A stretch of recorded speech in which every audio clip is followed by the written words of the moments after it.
Oké, straks kunnen we dat ook uitdelen. Ik weet niet, hebben we nog meer boekjes hier? Maar goed, dat doen we straks. We hebben stilgestaan bij verschillende onderwerpen de hele week. En we hebben samen met ons gezinnen, familie gebeden. En bepaalde dingen zijn, die maken een indruk op ons. Vooral de eerste Sabbat. Dan merken we dat iets is gezegd bij de eerste Sabbatlezing. Dat heel mooi is. En dat wil ik ook beginnen met dat. Maar voordat wij in het woord gaan, willen we met elkaar samen bidden. Zullen we bidden? Zullen we eerbiedig zijn?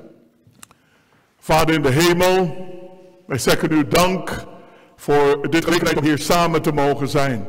We gaan nu de Bijbel openslaan, Vader, en wij bidden en vragen voor de uitstorting van de geest. Laat uw geest overvloedig over ons komen en mag die ons inspiratie geven. In Jezus' naam. Amen. Als u kijkt op Sabbat, eerste Sabbat, dan merkt u dat er is een citaat. En daar wil ik ook citeren uit de eerste Sabbat. Waar gaat het om? Wijd u zelfs 's morgens aan God. Doe dat voor alles. Laat uw gebed zijn, aanvaard mij Heer, helemaal als uwe. Ik leg al mijn plannen voor uw voeten. Gebruik mij vandaag in uw dienst. Blijf bij mij en laat al mijn werken in u gedaan worden. Dit is een dagelijkse aangelegenheid. Wijd uzelf elke morgen voor het begin van een nieuwe dag aan God. Onderwerp al uw plannen aan hem. Bereidwillig om ze al naar gelang zijn voorzienigheid aangeeft. Op te geven of uit te voeren. En zo kunt u elke dag uw leven in God handen leggen. En zo zal uw leven meer en meer gevormd worden naar het leven van Christus. Mooie citaat van Sabbatles. De andere wat mij helemaal heeft bij mij stilgebleven is de tweede op zondagles. En daarna ga ik in mijn preek van vandaag. En dat citaat komt uit van wat Ellen White heeft gezegd. Wij ontkennen Jezus Christus, degene is die de zonde van de wereld wegneemt. Als wij nadat wij deze waarheid hebben aanvaard, de wereld niet de heiligende uitwerking van de waarheid laten zien op ons eigen karakter. Als wij geen betere mannen en vrouwen zijn, als wij niet goedhartig, barmhartige, hoffelijke, vol tederheid en liefde zijn, en als wij anderen niet de liefde tonen die Jezus naar deze wereld leidde voor zijn opdracht van barmhartigheid, dan zijn wij geen getuigenissen naar de wereld van de kracht van Christus. Uw karakter, mijn karakter moet wat? Wij mensen moeten ook Jezus zien in ons. Vandaag. Leven in welke tijd? De eindtijd. Als je kijkt naar de eerste tekst, broeder Royston heeft het net voorgelezen. Titus, hoofdstuk 2, 11 tot en met 14. Dit is een nieuwe vertaling, basisvertaling in het Nederlands. Want God heeft wat laten zien hoeveel hij van de mensen houdt. Mooie vertaling. Hij wil alle mensen, wat wil hij doen? Alle mensen wat? Redden. Zijn liefde en goedheid voeden ons op. En daardoor houden wij ons niet meer bezig met deze slechte dingen van de wereld. Voortaan kunnen wij wat verstandig en vol geloof in deze wereld leven zoals God het wil. En dan gaat hij verder met de tweede, nog 13 en 14. Intussen kijken wij vol verwachting uit naar wat? Het moment dat onze grote God en redder Jezus Christus in al zijn macht en majesteit zal komen. Hij heeft zijn leven voor ons gegeven om ons te bevrijden van het kwaad. En zo heeft hij wat van ons een zuivere volk gemaakt. En dat volk is zijn eigendom. Het is de bedoeling dat volk zijn best doen om het goede te doen. Dat is dat basisvertaling. Dat brengt het een beetje wat duidelijk. Deze tekst, als je kijkt naar deze tekst, die leert ons heel andere les dan die welke wordt geleerd door de woorden van velen die beweren het evangelie te geloven. En wat leert de tekst ons, is dat wij worden aangemoedigd, broeders en zusters, aangemoedigd om wat? Sober, verstandig met andere woorden. Rechtschapen en godsvruchtig in deze tegenwoordige wereld te leven.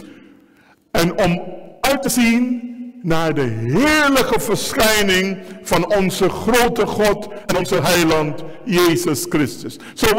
Hoe dienen wij te leven? Sober, verstandig te leven. Toegewijd aan God te zijn in deze tijd.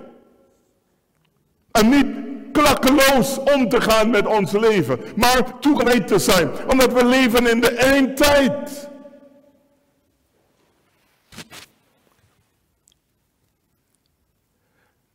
Ze hebben gezegd, je zou denken dat de dag van de Heer aanstaande is. Ja, omdat sommige mensen denken dat, ja, je moet het niet zo druk maken. Dus sommigen hebben een bezwaar gemaakt tegen mijn werk. En dit wordt gezegd omdat ik leer dat onze plicht is uit te zien naar Christus persoonlijke verschijning op de wolken van de hemel. Zo moeten we leven. Ik moet leven als, bijvoorbeeld als Jezus morgen komt. Of vandaag zelf. Ze hebben gezegd, je zou denken dat de dag van de Heer aanstaande is. Als je mevrouw White hoort spreken over de komst van Christus. Ze predikt al 14 jaar over dezelfde onderwerp. De Heer is nog steeds niet gekomen. En dat is het denkwijze van sommige mensen. 14 jaar lang, of langer dan dat, zijn we aan het predigen over de komst van de Heer Jezus Christus. Maar waarom is die nog niet gekomen? Waarom? Waarom nog niet? Waarom is die niet gekomen? Hij is steeds niet gekomen. En dat is de bewering van sommige mensen. En dit bezwaar zou je ook kunnen inbrengen tegen de woorden van Christus zelf. En hij zei, door de mond van de geliefde leerling, en dat is in Openbaring, en wat zei hij? Hij die deze dingen gesproken heeft, zegt, ja, ik kom gauw. Amen. Zo is het. Ja, komt Heer Jezus. Jezus sprak deze woorden uit als waarschuwing en bemoediging voor zijn volk. Zo, Jezus heeft deze woorden gesproken. Hij komt, ja? En Johannes heeft dat ook gepend. En waarom zouden wij die niet ter harte nemen, deze woorden van Jezus? De Heer heeft gezegd dat het gelovigen zijn die naar hem uitzien en die op hem wachten. Ja, en dat is onze hoop. Wij moeten nog gewoon dagelijks op de Heer, met andere woorden, op de Heer, onze ogen richten naar de Heer en uitzien naar zijn komst en wachten op zijn komst. Het exacte tijdstip van wat betreft de wederkomst van Christus wordt niet geopenbaard. Wij weten niet wanneer hij komt. Maar wat zegt de Bijbel daarover? Laten we kijken, Mattheüs hoofdstuk 24, 33 en 36. En wat zegt de Bijbel daar? En zo kunnen jullie ook weten dat als deze dingen gebeuren, het einde eraan komt. Het is dan bijna tijd. Maar niemand weet wanneer die dag en dat moment zullen zijn. Ook de hemelse engelen weten dat niet. Ook de Zoon weet dat niet. Alleen mijn Vader weet het. De dag en de uur. Niemand weet wanneer de dag en dat moment zullen aanbreken. Hij gaf ons, wat gaf hij ons? Tekenen van zijn komst en zij. En zo moeten jullie weten, wanneer je dit allemaal ziet. Hè? Wat ziet? En één ding is dat, weet je wat heeft mij zo verbaasd dit jaar, vooral deze periode, is de corona.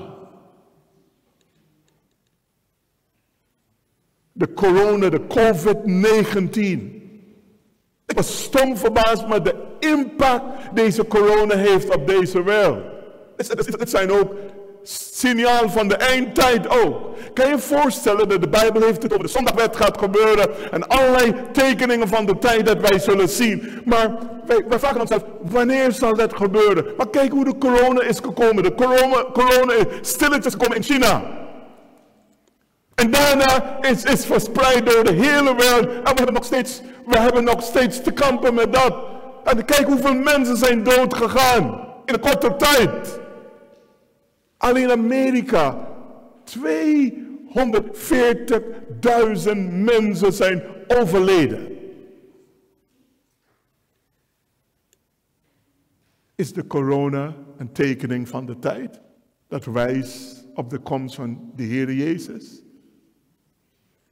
Ja, is het antwoord. Hij gaf ook tekenen van zijn komst en zei, zo moeten jullie ook weten wanneer je dat alles ziet, dat het einde nabij is. En hij droeg hen op, als ze de teken van zijn komst zagen, richtte dan op en hef je hoofd. Want jullie verlossing is wat? Je verlossing is nabij. Met het oog op deze dingen schrijft de apostel. En wat zegt de apostel? Laten we kijken. 1 Thessalonicensen hoofdstuk 5 en vers 4. Maar jullie broeders en zusters. Kijk hoe Paulus dit verwoordt. Leven niet in het donker. Jullie zijn Gods kinderen. Jullie leven niet in het donker, zegt Paulus hier. En dan wat? En daardoor zal die dag jullie niet overvallen als een dief. De mensen die onvoorbereid zijn voor de komst van de Heer Jezus Christus, die dag zal gewoon plotseling voor hun komen. Maar voor de kinderen des lichts, of de kinderen van God, Paulus zegt, maar jullie broeders en zusters leven niet in het donker. U weet beter. U weet dat de Heer zal komen. Wij kennen het uur van de komst van Christus niet. En daarom moeten wij sober, godsvruchtig leven in deze huidige wereld. En uitzien naar de verschijning van de majesteit van de grote God en van onze redder Jezus Christus. Christus heeft zichzelf gegeven voor ons, opdat ons van alle ongerechtigheid zal verlossen. Hij roept voor zichzelf een bijzondere volk om hen te zuiveren, dat zich vol ijver inzet om goede werken te doen. Zo, wie roept Jezus Christus? Hij roept zijn volk. En wat wil hij? Hij wil dat wij wat? Dat wij zuiver gaan leven. Maar hoe kunnen we zuiver leven? Hoe kunnen we ijveren leven? Hoe kunnen wij inzetten om goede werken te doen? Als wij verbonden zijn met de Heer Jezus Christus, dat betekent dat wij worden dagelijks geïnspireerd om ons leven aan de Heer te wijden. Om toegewijd aan Hem te zijn. Om zuiver te zijn. Omdat als ik niet zuiver leef, dat betekent, ik kan niet verwachten dat de Heer elk moment zal komen, omdat ik leef niet zuiver. Maar de Heer wil dat wij elke dag zuiver gaan leven, toegewijd aan Hem zijn, zodat wanneer Hij komt, dat wij met Hem mee zullen gaan. Zijn volk moet vasthouden aan hun bijzondere karakter als zijn vertegenwoordigers. Er is voor elk van hen werk te doen. De rijkdom moeten hun middelen, de rijken moeten hun middelen inzetten. Zoals u rijk bent, u hebt veel geld. Wat worden we aangeraden om te doen? We moeten onze rijkdom inzetten voor het werk van de Heer. In de tijd van de vroegere Adventisten, dat is in het begin van de Adventbeweging, wat deden de mensen? Je hebt het over Ellen White, Joseph Bates, James White, en u kan doorgaan met allerlei namen. Wat deden deze mensen? Deze mensen willen de evangelie van God verkondigen aan de hele wereld. Ze hadden een passie daarvoor. En wat deden ze? Ze hadden een bepaalde bedrag voor hunzelf. Wat deden ze? Ze gebruiken hun eigen cent wat ze nodig hadden om folders te kopen, folders, flyers af te drukken en allerlei dingen te doen, tijdschriften te printen, zodat ze de evangelie met anderen kunnen delen. Mijn vraag is aan u en mijzelf ook. Gebruiken wij onze middelen dat God heeft aan ons gegeven om anderen te helpen? Heb u een bedrag apart gezet elke maand dat u zegt dat, oké, deze maand geef ik 40 euro's uit en ik ga boeken kopen, ik ga allerlei kleine folders kopen en dan zal ik het delen. Elke week, standaard deel ik dat uit. We worden aangeraden hier. De rijken moeten hun middelen inzetten. We zijn niet rijk. Geen een van ons. De mensen die de eer hebben een bijzondere plaats in te nemen, zetten hun invloed in. De geleerden hun wijsheid. En de armen hun deugd. Ja, wat doen wij? Als wij geleerd zijn, moeten we onze wijsheid inzetten. Andere mensen helpen. En zo zullen wij effectiever werken zijn voor God. Ze moesten zichzelf in de juiste relatie met God brengen. Zodat het licht van de heerlijkheid door het aangezicht van Jezus Christus. Wij lezen over een groep mensen die de dag van de komst van Jezus in de verre toekomst heeft geplaatst. Weet je wat, er zijn verschillende mensen die denken dat de Heer komt niet gauw. Hij komt niet, of zijn komst is niet nabij. Maar dat is in de verre toekomst. En zo denken sommige mensen. Je hoeft nu niet uit te kijken voor zijn komst. Maar dat is niet waar. Net had ik over de corona. Wie zou denken dat de coronacrisis zal komen en dat de hele wereld op de kop zal zetten? Geen één van ons. Maar kijk wat voor invloed heeft dit. Zoveel bedrijven zijn failliet gegaan.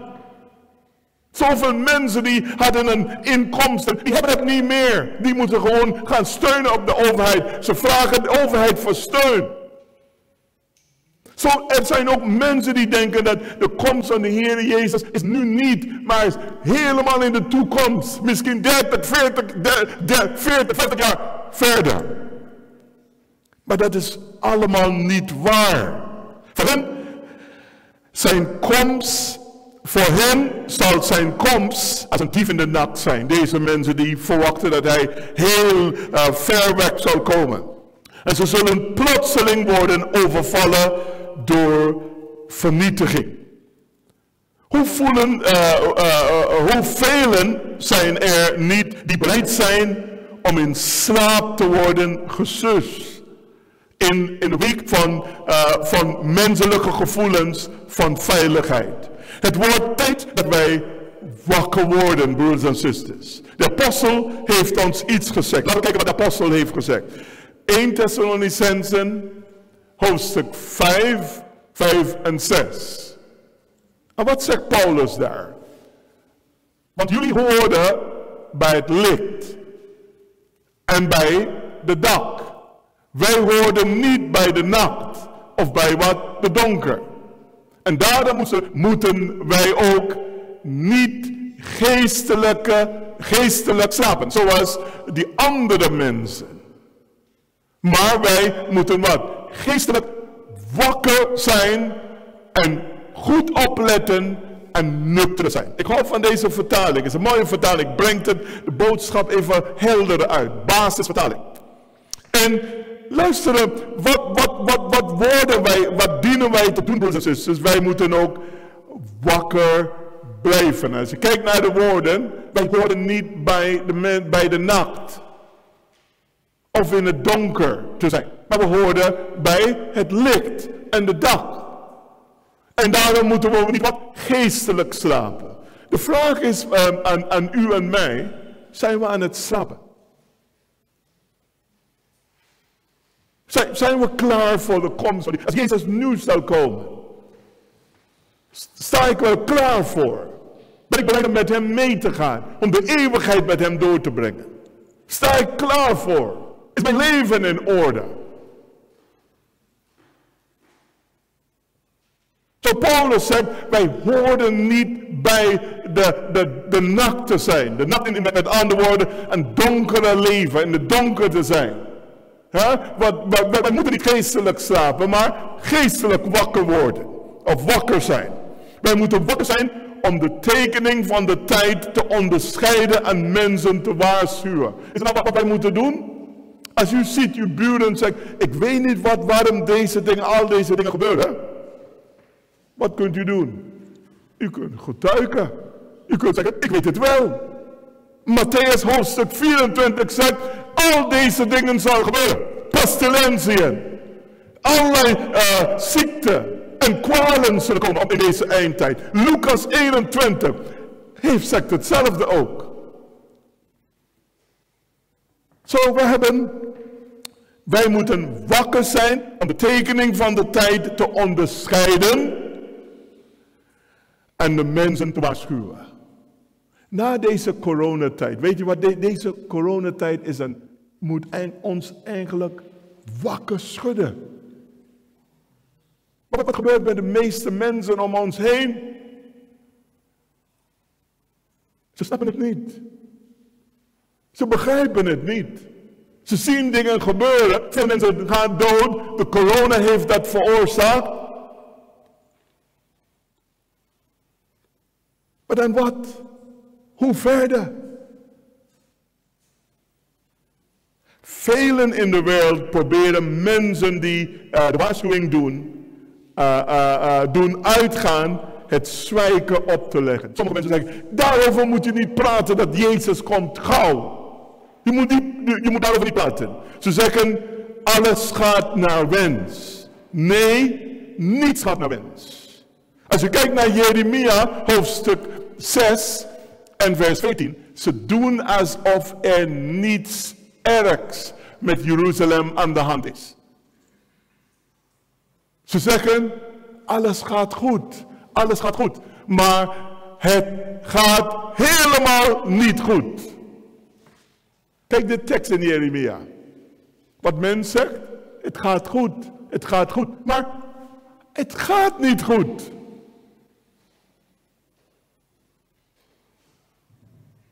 We moeten eens tegenovergestelde koers volgen.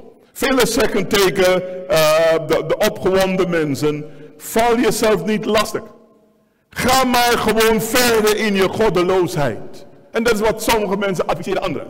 Blijf jezelf maar in de schijnwerper zetten en leef je leven in plezier. Dat is wat veel mensen vertellen aan anderen te doen. De dag van de Heere is toch niet nabij. Had Christus niet iets concreet in gedachten toen hij zei, ja, ik kom spoedig. Dat is wat Jezus zegt tegen ons. Besefte hij niet heel goed dat zijn gemeente deze plechtige gebeurtenis in gedachten moest houden?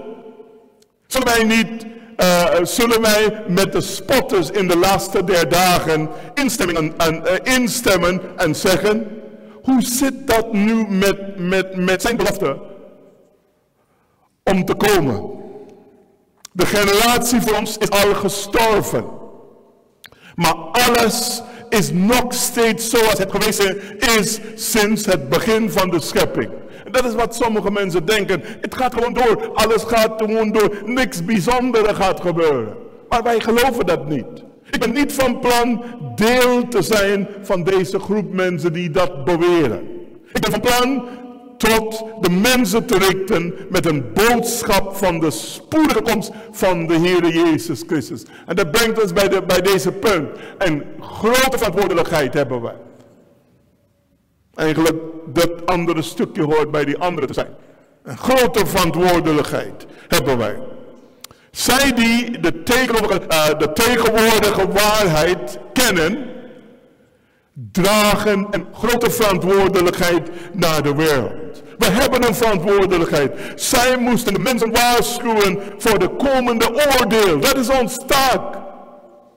God verwacht dat van ons. Dat wij anderen zullen waarschuwen voor de komst van de Heer Jezus Christus.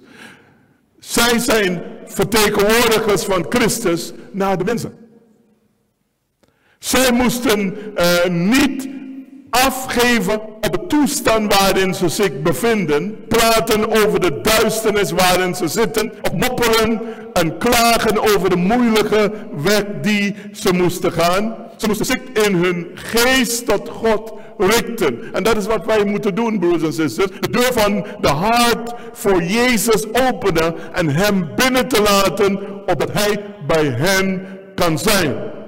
Christus moet op de troon van ons hart zitten, opdat de tempel van onze innerlijke, van elke verontreiniging kan worden ontdaan. De spoedige komst van onze Heer, voor onze heiland, moet voor ons een levendige realiteit zijn. En dit is de vraag die voor deze tijd van alle belang is. Hoe is het met uw ziel? Met mijn ziel? Probeer ik de woorden van Christus te herhalen. Leer ik mijn kinderen dat de mensen zijn die gered kunnen worden en dat vrede en de heiligheid een deel van hun leven moet zijn? Leren we dat aan onze kinderen, dat wij ook heilig kunnen zijn, dat God ons leven ook kunnen veranderen? Leer ik ze om hun handen in de hand van Christus te leggen, zodat Hij hen kan leiden? We hebben een werk te doen, broers en zusters. We hebben een grote verantwoordelijkheid. Een werk te doen van ernstig aard. En we hebben geen tijd te verspillen aan het drinken uit lege reservoirs. Omdat daar geen water in kan worden opgeslagen. Wij moeten zonder uitstel tot Christus komen voor het levende water. Wij moeten de Bijbel ijverig bestuderen. De studie van de Bijbel is voor ons van allergrootste belang. De schrift kan mensen wijsmaken tot redding.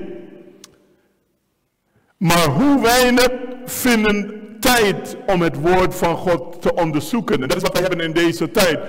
Weinig mensen lezen de Bijbel tegenwoordig. Als u kijkt naar u en mij, In het verleden verlangen de mensen om een Bijbel in hun huis te hebben. Tegenwoordig hebben we Bijbels in huis. Misschien meerdere Bijbels in huis. Maar de vraag is, lezen we wel de Bijbel? Neemt u de tijd om Gods woord in uw handen te nemen. Om Gods woord te studeren voor uzelf. Mannen en vrouwen gaan allemaal op in dingen van deze aarde. Die ten onder gaat. Ze bouwen op hun hoop op waardeloze fundamenten. En schrijven hun namen in het zand. Zelfs degenen die beweren volkelingen van Christus te zijn. Luisteren niet naar zijn bevel. God geeft ons zijn rijkelijke zegeningen, broeders en zusters, om van te genieten. En hij verwacht van ons dat wij vrucht voortbrengen tot eer van hem. Hoeveel mensen negeren zijn inzet. Ze geven zich niet volledig over aan zijn wil. Velen lijken te denken dat de mensen er zomaar moedeloos van worden als mensen zich aan God en de hemelse dingen overgeven. Zo sommige mensen denken dat als je geeft jezelf over aan hemelse dingen, aan goddelijke dingen, dan ben je ook verkeerd bezig. Maar dat is hun denkwijze. Maar wij denken niet zo. Wij geven onszelf volledig over aan de Heer, omdat de Heer gaat ons leiden, zodat wij eeuwig bij hem mogen zijn in zijn koninkrijk. Ze denken dat het schadelijk is voor de gezondheid om je geest toe te staan, stil te staan bij religieuze onderwerpen. God opende de schrift voor mij in mijn jeugd en gaf mij licht aangaande de waarheden van zijn woord. Zo, God geeft ons licht. Als we de Bijbel openslaan, dan leren we God beter kennen. Toen ging ik erop uit om anderen het kostbare nieuws van redding te verkondigen. Mijn broeders, schrijf mij en zei, ik smeek je dat je ons gezin niet in schande maakt. Luister naar dit. Ik zal alles voor je doen, als je maar niet als prediker op uitgaat. Ons gezin te schande maken. Dat is wat iemand zegt tegen zijn zus. Zei ik tegen hem. Kan ik ons gezin te schande maken als ik Christus en hem gekruisigd predikt? Als je mij al de goud zal geven, dat je huis zal kunnen bevatten, zal ik er niet meer ophouden van God te getuigen. Zo, we hebben een verantwoordelijkheid. Ik zie uit naar het ontvangen van de beloning van God. Ik zal niet zwijgen, want wanneer God mij zijn licht geeft, dan is het zijn bedoeling dat ik het naar mijn vermogen zal verspreiden onder de mensen. Om te eindigen, de laatste. De waarheid zoals die in Jezus. Dat is het derde stukje van wat we hebben van de gebedslezer van vandaag. De waarheid zoals die in Jezus. Wij moeten de waarheid weergeven. Dat is de bedoeling van God. Weergeven zoals die is in Jezus. Je moet niet bijstellen. De waarheid moet je niet verwateren. Christus kwam naar deze wereld om zondaars te redden. 30 jaar lang leefde hij ons ten voorbeeld, als voorbeeld met andere woorden. Hij verdroeg belediging, schande, smart en afwijzing en dood en toch leeft hij. Hij is onze levende heiland. Hij is opgestegen ten hemel en voorbeden voor ons te doen. Vlak voor zijn kruisiging bad hij dat zijn leerling één met hem zouden zijn, zoals hij één was met de Vader. Is het inderdaad mogelijk dat de zondige gevallene mens zo een verheven relatie met Christus kan aangaan? Een dergelijke verbondenheid met Christus toen hij naar de hemel ging? zei hij tegen zijn leerlingen, het is goed voor jullie dat ik ga. Want als ik niet ga, zal de pleitbezorger niet bij jullie komen. Maar als ik wegga, of als ik weg ben, zal ik hem naar jullie sturen. Wij zouden de trooster niet bij zich willen hebben in de tijd van beproeving. We hebben de geest van God nodig. En daarvoor vraag ik jullie iedere dag, net zoals mijzelf, te bidden voor de uitstorting van de geest, de vernieuwende kracht. Zeg tegen de Heer, Heer, ik vraag u om mijn leven te veranderen, mijn karakter te veranderen, mijn levensstijl te veranderen, zodat ik in de licht kan blijven, in de licht kan wandelen. Dat moet ons gebed zijn. Vertel de mensen over de liefde van Christus. Praat over zijn kracht. En misschien heb je dan wel een hemel op aarde om van daaruit naar de hemel te gaan. Dat is een citaat wat daarin dat ding, en ik zal het herhalen. Vertel de mensen over de liefde van Christus.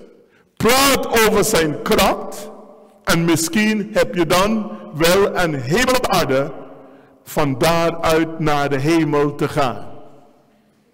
Geef antwoord op het licht dat God geeft. En je zult wat zijn als een tuin die voldoende water krijgt. Je gezondheid zal snel beter worden. Je licht zal opgaan in de duisternis. En de heerlijkheid van de Heere zal je deel zijn. Zo, broeders en zusters, wat wil ik zeggen vandaag? Dit is het einde van de gebedslezing van vandaag. Maar we hebben een verantwoordelijkheid. En dat verantwoordelijkheid is om de evangelie te delen met anderen. Om altijd klaar te staan, altijd klaar te zijn voor zijn komst. En deze taak die de Heer heeft aan ons gegeven, hij verwacht dat wij met anderen, de evangelie met anderen zal delen. En als uw wens is vandaag net zoals mijn wens. En u wilt zeggen tegen de Heer, Heer, ik wil u opnieuw uitnodigen in mijn leven. Ik wil klaarstaan, Vader, voor uw komst.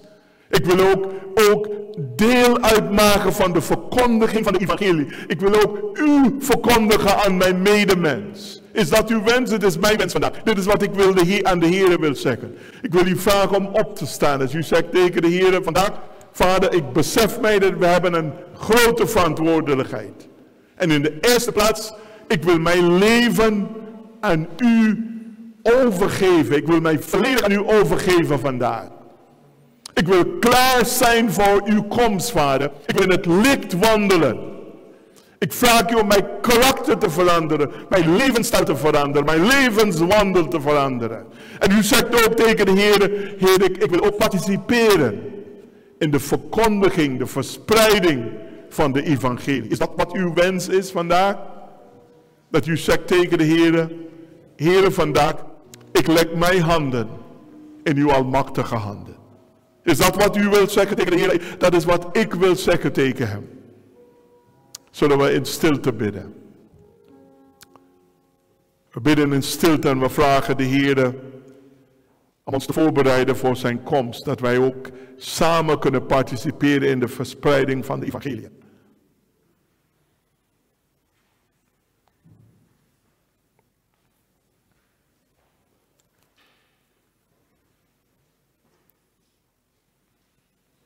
We gaan nu stilte bidden.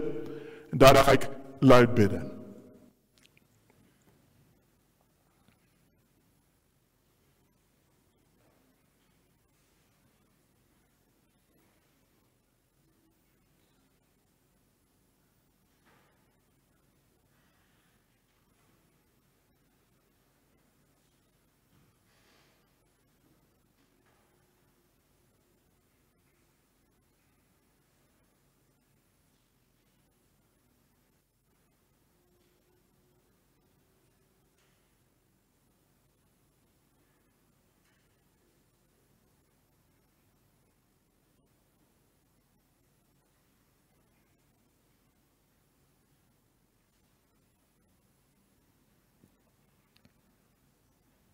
Onze Vader in de hemel.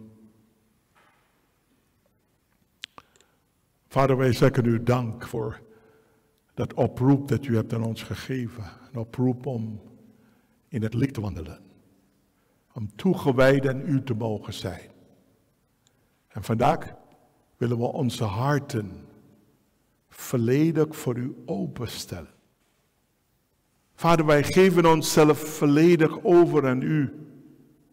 En wij vragen u op dit moment in de naam van Jezus Christus om uw machtige handen uit de hemel uit te strekken.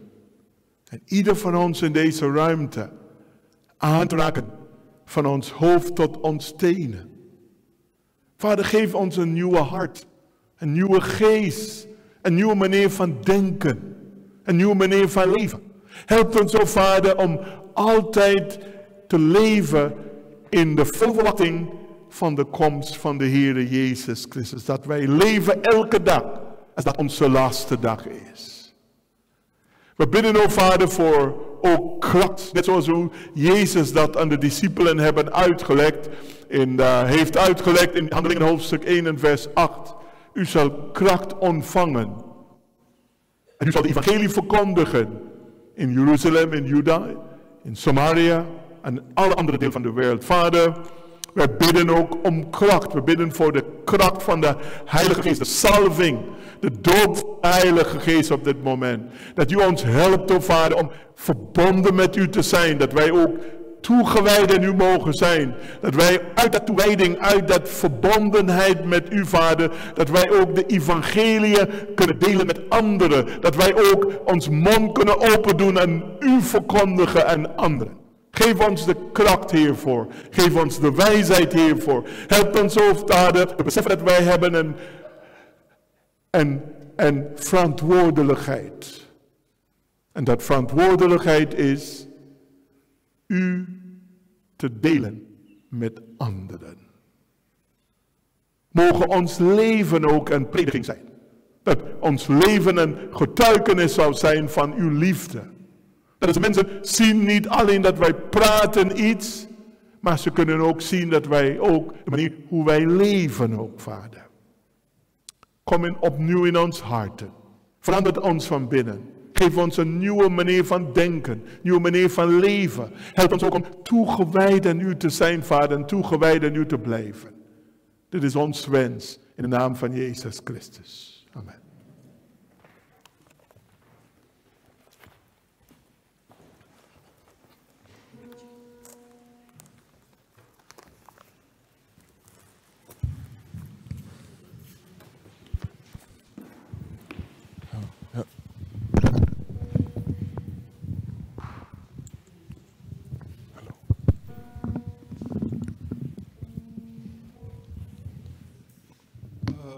Nós que agradecer a Amanda, pastor Stanley Strauss, de forma como ela trece su mês delante de Deus e o Espírito de Deus passa aí para trazer mensagem para nós, mãe.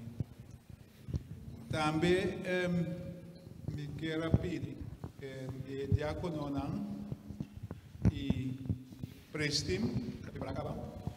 Isso não é para tomar 10 mil ofrenda. A última me quero pedir o candidato que ora pastor está na porta, que não por para, prometo o pastor para membro não por saludar e dar bom venir também na igreja. Nós sabemos que ninguém está pega bela põe por mesa. Se não está para mesa, passa na tour por dar luz para a luz de nosso Senhor Jesus Cristo em casa. Danke.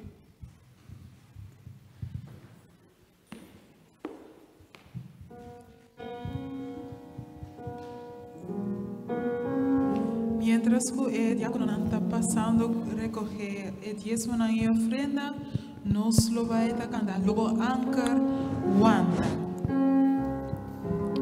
Cantica 534.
Zullen we eerbiedig zijn? Zullen we opstaan voor sluitingsgebed?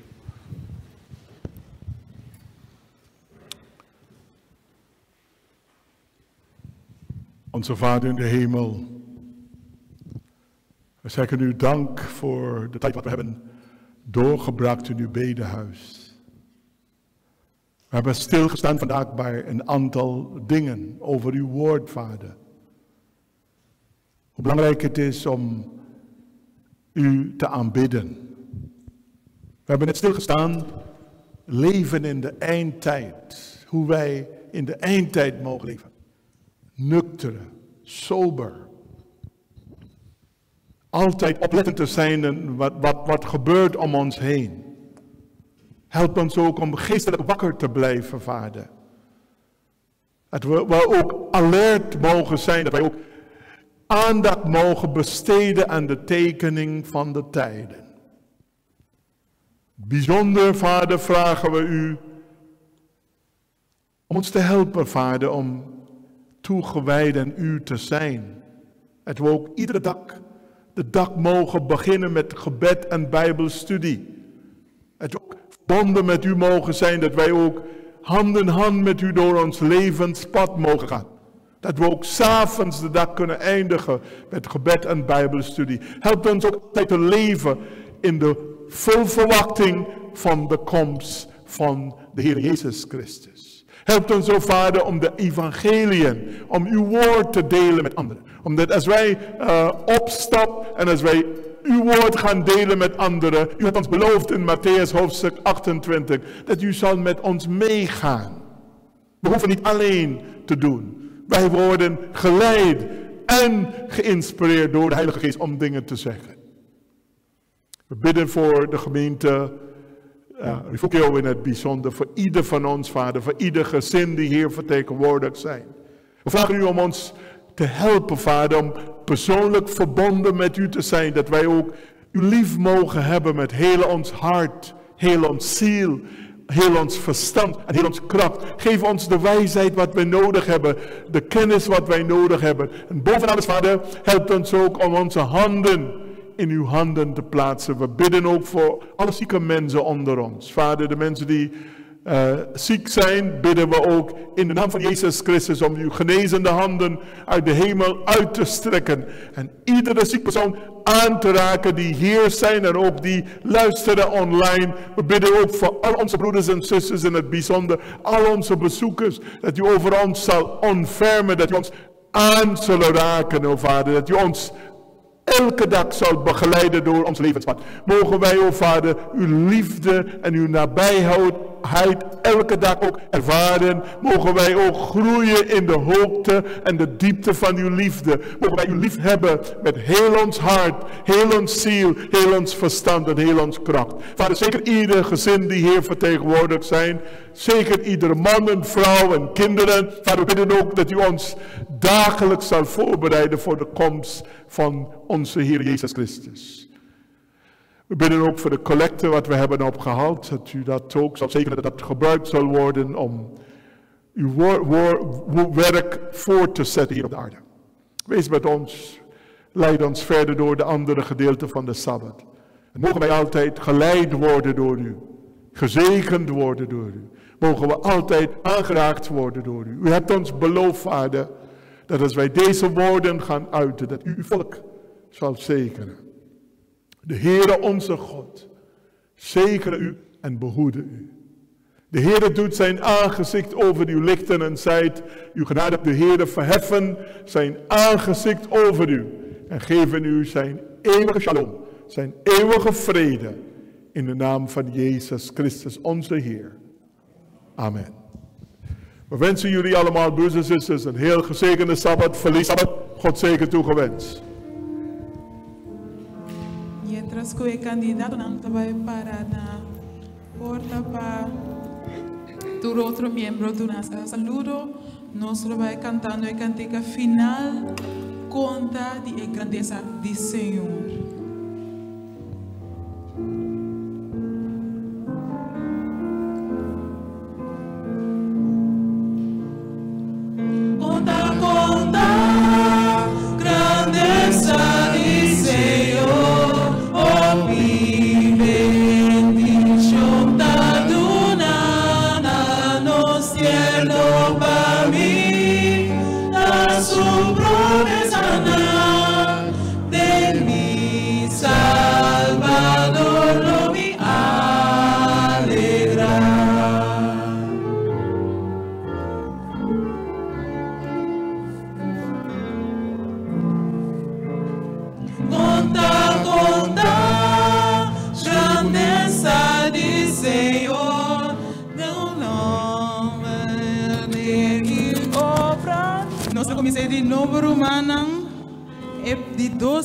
Nossa começar de novo. Staan of moet ik tweede staan? Wat moet ik? Zeker een Sabbat. Jullie staan ook om gegroet te worden. Conta, su nombre está grande, su gran poder y obra de su braza, su compasión de tu redempción, su nombre tan poderoso.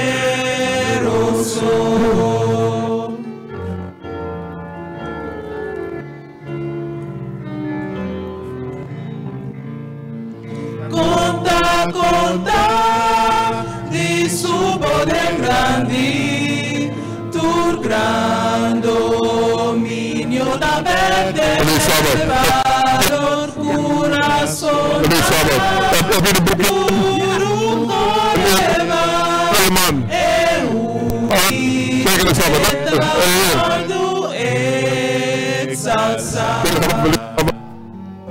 Feliz Sabbat. Feliz Sabbat. Heb je dat boekje al gehad? Alsjeblieft. Conta de su palabra. Feliz Sabbat, ook een boekje. Zeker de Sabbat. Zeker de Sabbat, mama. Heb je die al? Eentje. Wil eentje voor iemand? Kan ook. Ja, neem het staan. De Sabbat. Is goed, prima.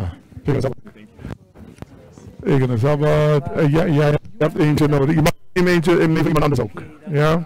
Ik de Sabbat. Zeker de Sabbat.